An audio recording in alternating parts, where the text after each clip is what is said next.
Hey, how's it going? ひろくりです、今日は皆さんに問いたいと思います。自転車乗るとき音楽どうしてる？というのはロードバイク、ローディーのほとんどは音楽聴かないと思うんですね。聞いてます？僕みたいなゆるポタでも 50-50 だと思うんですね。自転車乗ってるときに音楽聴くとき、日本は特にイヤホン耳に入れちゃいけないんですよね。両耳ですか片耳ですか？僕ちょっと正直日本の状況知らないんですね。大学の時日本に住んでたんですけど余裕で片耳やってましたけど、あれ本当はダメだったんですかね。ちょっと分かんないです。アメリカでも正直分かんないですね。法律に関しては普通に入れてる人多いですし、最近なんかねアップルが出してる AirPod よく見かけますから、どうなんですかね。そういったところで僕はここ、6、7年ガジェット大好きなので、今までかなり無駄遣いしてきました。紹介というか今までどういったことをしてきたか、成功例、失敗談、そういったところをちょろっとだけ紹介したいなと思ってます。まずは普通にイヤホンね、これは普通だと思います。これはオーディオテクニカ ATH-CKS990IS、 意外とこれねそんな安くなかったと思うんですよね。そうですね、このイヤホンだけでも$75、軽く8000円弱ですかね。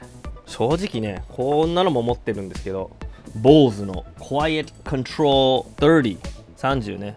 でもノイズキャンセルはさすがに自転車の時は No way でしょ。でそこで思ったんですよ、スピーカーにしちゃえば。でその時に UE Ultimate Ears UE がね UE ブームを出してきたんですよね。でこの UE ブームちょうどボトルケージに入るんですよ。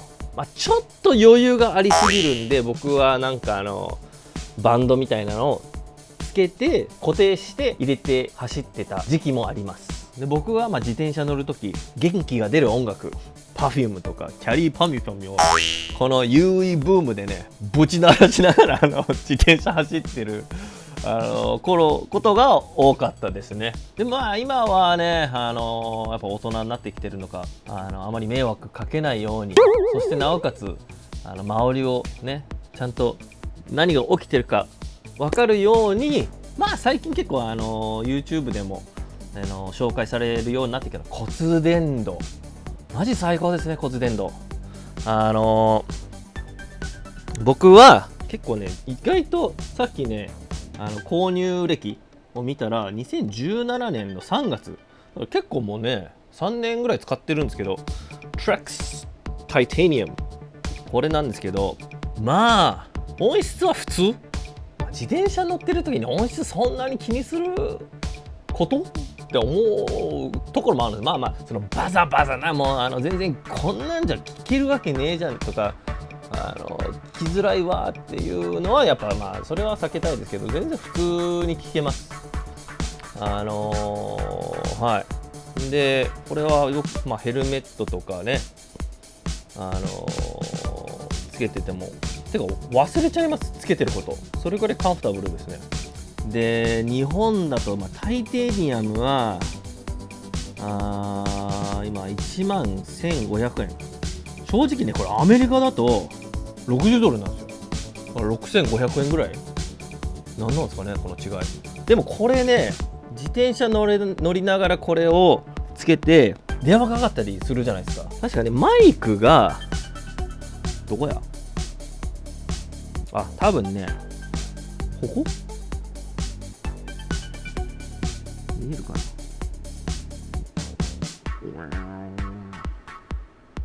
で風の音でやっぱランニングしてる分には全然問題ないと思うんですよ。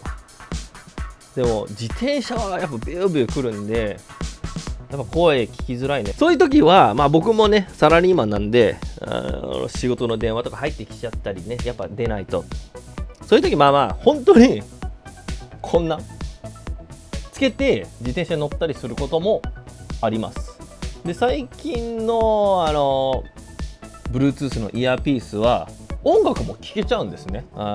で片耳ですから。で僕はこれはジャブラスティール、日本でも売ってるのかね、ジャブラスチール、これ結構頑丈で、また暴風、ウィンマフねをつけてやると結構聞きやすくなるというね、これ意外とおすすめです。こういうイヤーピースは最近はね A2DP なんだっけ、Advanced Audio Distribution Profile は要するに通話用に作られたこういうねイヤーピースなのに、音楽とかメディア、YouTube でも携帯を通して見れちゃう、聞けちゃうっていうんですか。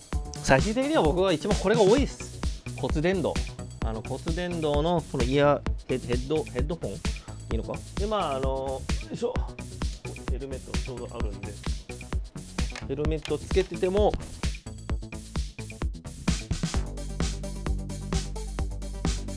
私はこのポック、骨伝導一番おすすめです。